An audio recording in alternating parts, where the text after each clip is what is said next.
देश आज फिर एक बहुत बड़ी लड़ाई लड़ रहा है। कुछ सप्ताह पहले तक स्थितियां संभली हुई थी और फिर एक कोरोना की दूसरी वेव तूफान बनकर आ गई। जो पीड़ा आपने सही है, जो पीड़ा आप सह रहे हैं, उसका मुझे पूरा एहसास है। जिन लोगों ने बीते दिनों में अपनों को खोया है, मैं सभी देशवासियों की तरफ से उनके प्रति संवेदनाएं व्यक्त करता हूं। परिवार के एक सदस्य के रूप में मैं आपके दुख में शामिल हूं। चुनौती बड़ी है, लेकिन हमें मिलकर अपने संकल्प, अपने हौसले और तैयारी के साथ इसको पार करना है। साथियों, अपनी बात को विस्तार देने से पहले मैं देश के सभी डॉक्टरों, मेडिकल स्टाफ, पैरामेडिकल स्टाफ, हमारे सभी सफाई कर्मचारी भाई बहन, हमारे एम्बुलेंस के ड्राइवर्स, हमारे सुरक्षा बल, पुलिसकर्मी, सभी की सराहना करूंगा। आपने कोरोना की पहली वेव में भी अपना जीवन दांव पर लगाकर लोगों को बचाया था। आज आप फिर इस संकट में अपने परिवार, अपने सुख, अपनी चिंता छोड़कर दूसरों का जीवन बचाने में दिन रात जुटे हुए हैं। साथियों, हमारे शास्त्रों में कहा गया है, त्याज्यम न धैर्यम विदुरेऽपि काले, अर्थात कठिन से कठिन समय में भी हमें धैर्य नहीं खोना चाहिए। किसी भी परिस्थिति से निपटने के लिए हम सही निर्णय लें, सही दिशा में प्रयास करें, तभी हम विजय हासिल कर सकते हैं। इसी मंत्र को सामने रखकर आज देश दिन रात काम कर रहा है। बीते कुछ दिनों में जो फैसले लिए गए हैं, जो कदम उठाए गए हैं, वो स्थिति को तेजी से सुधारेंगे। इस बार कोरोना संकट में देश के अनेक हिस्से में ऑक्सीजन की डिमांड बहुत ज्यादा बढ़ी है। इस विषय पर तेजी से और पूरी संवेदनशीलता के साथ काम किया जा रहा है। केंद्र सरकार, राज्य सरकारें, प्राइवेट सेक्टर, सभी की पूरी कोशिश है कि हर जरूरतमंद को ऑक्सीजन मिले। ऑक्सीजन प्रोडक्शन और सप्लाई को बढ़ाने के लिए भी कई स्तरों पर उपाय किए जा रहे हैं। राज्यों में नए ऑक्सीजन प्लांट्स हो, 1 लाख नए सिलेंडर पहुंचाने हो, औद्योगिक इकाइयों में इस्तेमाल हो रही ऑक्सीजन का मेडिकल इस्तेमाल हो, ऑक्सीजन रेल हो, हर प्रयास किया जा रहा है। साथियों, इस बार जैसे ही कोरोना के केस बढ़े, देश के फार्मा सेक्टर ने दवाइयों का उत्पादन और बढ़ा दिया है। आज जनवरी फरवरी की तुलना में देश में कई गुना ज्यादा दवाइयों का प्रोडक्शन हो रहा है। इसे अभी और तेज किया जा रहा है। कल भी मेरी देश की फार्मा इंडस्ट्री के बड़े जो प्रमुख लोग हैं, उसके जो एक्सपर्ट लोग हैं, उनसे बहुत लंबी चर्चा हुई है।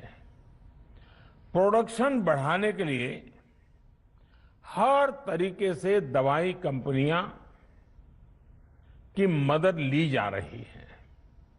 हम सौभाग्यशाली हैं कि हमारे देश के पास इतना बड़ा मजबूत फार्मा सेक्टर है जो बहुत अच्छी और तेजी से दवाइयां बनाता है। इसके साथ ही अस्पतालों में बेड की संख्या को बढ़ाने का भी काम तेजी से चल रहा है। कुछ शहरों में ज्यादा डिमांड को देखते हुए विशेष और विशाल कोविड हॉस्पिटल बनाए जा रहे हैं।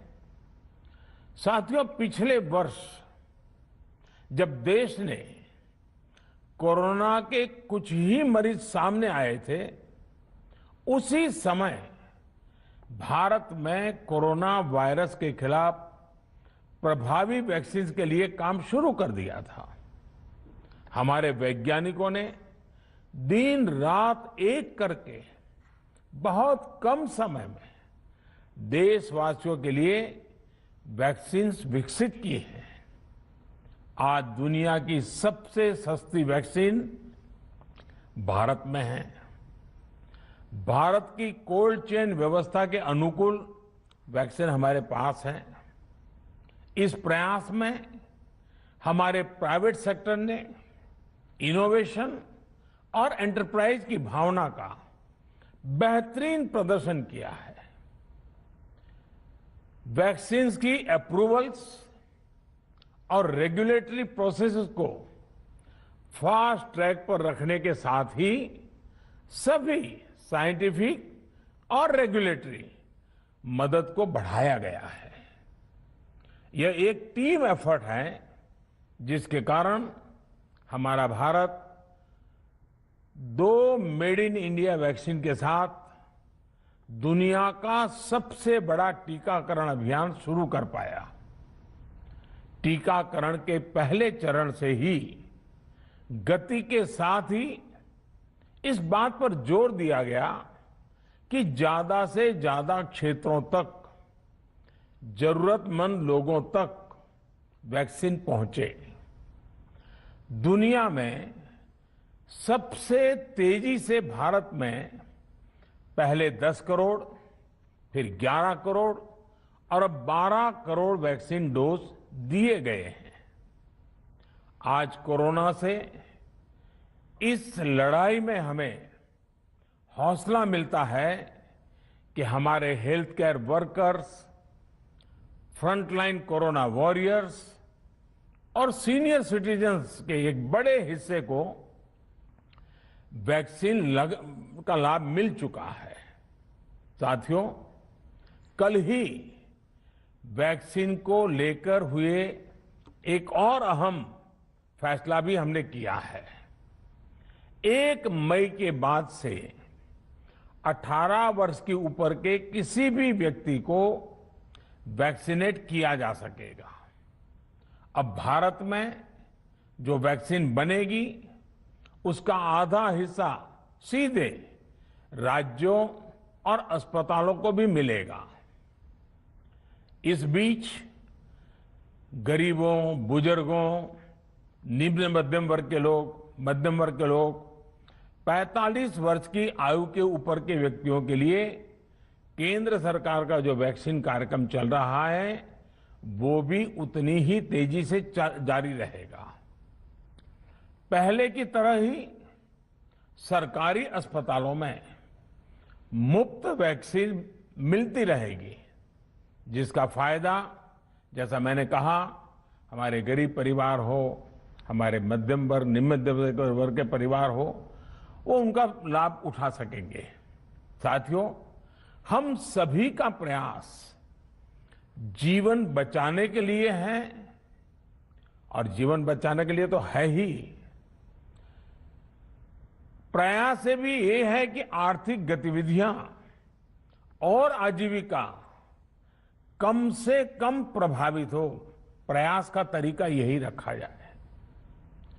वैक्सीनेशन को 18 वर्ष की आयु के ऊपर के लोगों के लिए ओपन करने से शहरों में जो हमारे वर्कफोर्स है उसे तेजी से वैक्सीन उपलब्ध होगी। राज्यों और केंद्र सरकार के प्रयासों से श्रमिकों को भी तेजी से वैक्सीन मिले लगेगी।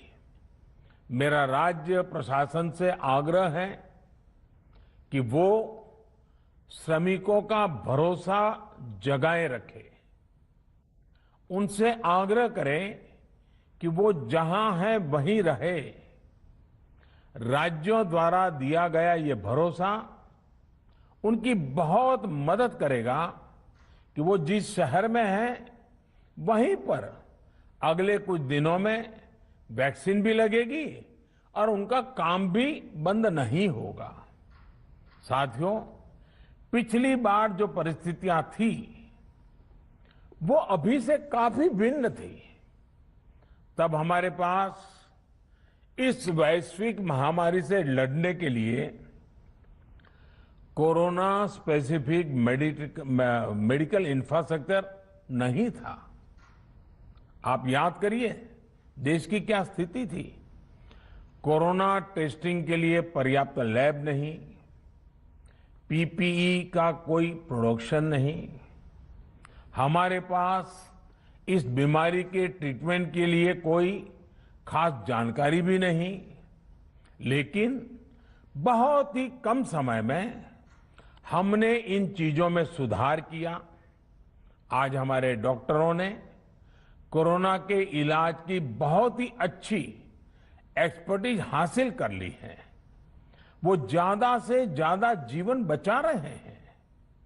आज हमारे पास बड़ी मात्रा में पीपीई किट्स हैं, लैब्स का बड़ा नेटवर्क है और हम लोग टेस्टिंग की सुविधा को निरंतर बढ़ा रहे हैं। साथियों, देश ने कोरोना के खिलाफ अब तक बहुत मजबूती से और बहुत धैर्य से लड़ाई लड़ी है। इसका श्रेय आप सभी को, सभी देशवासियों को ही जाता है। अनुशासन और धैर्य के साथ कोरोना से लड़ते हुए आप देश को यहां तक लाए हैं। मुझे विश्वास है जन भागीदारी की ताकत से हम कोरोना के इस तूफान को भी परास्त कर पाएंगे। आज हम अपने चारों ओर देख रहे हैं कि कैसे कई लोग, कई सामाजिक संस्थाएं जरूरतमंदों तक मदद पहुंचाने में दिन रात जुटे हैं। दवाई पहुंचाना हो, खाने या रहने की व्यवस्था करनी हो, लोग पूरे मनोयोग के साथ काम कर रहे हैं। मैं इन सभी के सेवा भाव को आदरपूर्वक नमन करता हूं और देशवासियों से अपील करता हूं कि अधिक से अधिक मात्रा में इस संकट की घड़ी में देशवासी आगे आएं और जरूरतमंदों तक मदद पहुंचाएं। समाज के पुरुषार्थ और सेवा के संकल्प से ही हम ये लड़ाई जीत पाएंगे। मेरा युवा साथियों से अनुरोध है कि वो अपनी सोसाइटी में, मोहल्ले में, अपार्टमेंट्स में छोटी छोटी कमेटियां बनाकर कोविड अनुशासन पालन करवाने में मदद करें।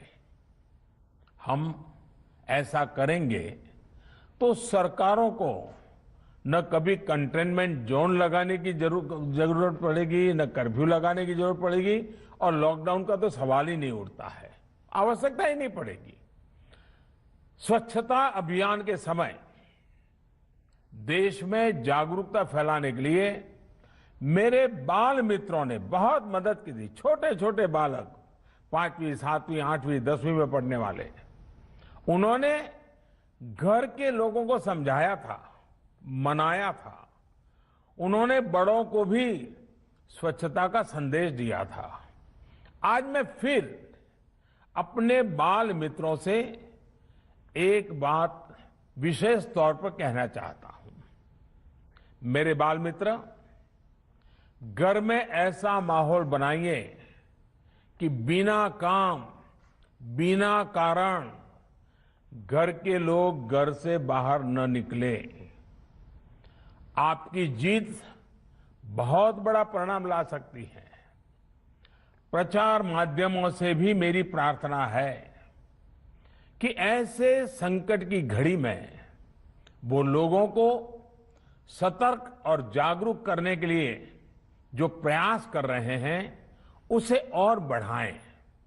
इसके साथ ही इसके लिए भी काम करें कि डर का माहौल कम हो सके, लोग अफवाह और भ्रम में न आए।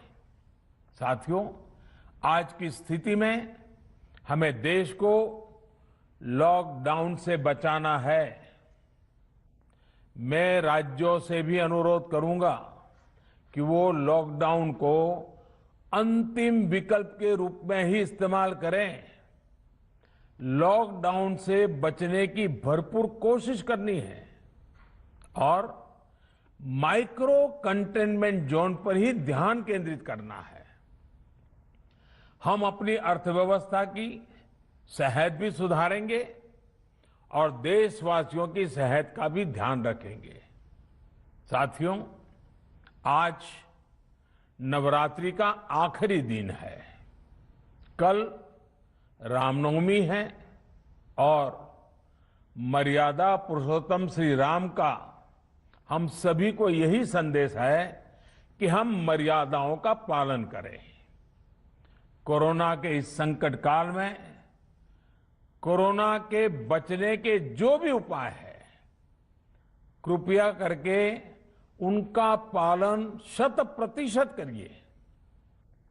दवाई भी, कड़ाई भी, इस मंत्र को कभी भी भूलना नहीं है। ये मंत्र जरूरी है, वैक्सीन के बाद भी जरूरी है। रमजान के पवित्र महीने का भी आज 7वां दिन है। रमजान हमें धैर्य, आत्मसंयम और अनुशासन की सीख देता है। कोरोना के खिलाफ जंग जीतने के लिए अनुशासन भी, उसकी भी उतनी ही जरूरत है। जब जरूरी हो तभी बाहर निकले। कोविड अनुशासन का पूरा पालन करें। मेरा आप सभी से यही आग्रह है। मैं आपको फिर ये भरोसा देता हूं, आपके इस साहस, धैर्य और अनुशासन के साथ जुड़कर आज जो परिस्थितियां हैं उन्हें बदलने में देश कोई कसर नहीं छोड़ेगा।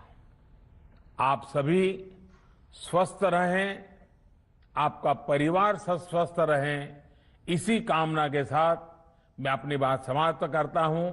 आपका बहुत बहुत धन्यवाद। तो प्रधानमंत्री नरेंद्र मोदी को आप सुन रहे थे, जिन्होंने एक बार फिर से दोहराया कि जन भागीदारी से ही कोरोना की इस लड़ाई में जीत हासिल होगी। उन्होंने इस बात को भी दोहराया कि लॉकडाउन आखिरी विकल्प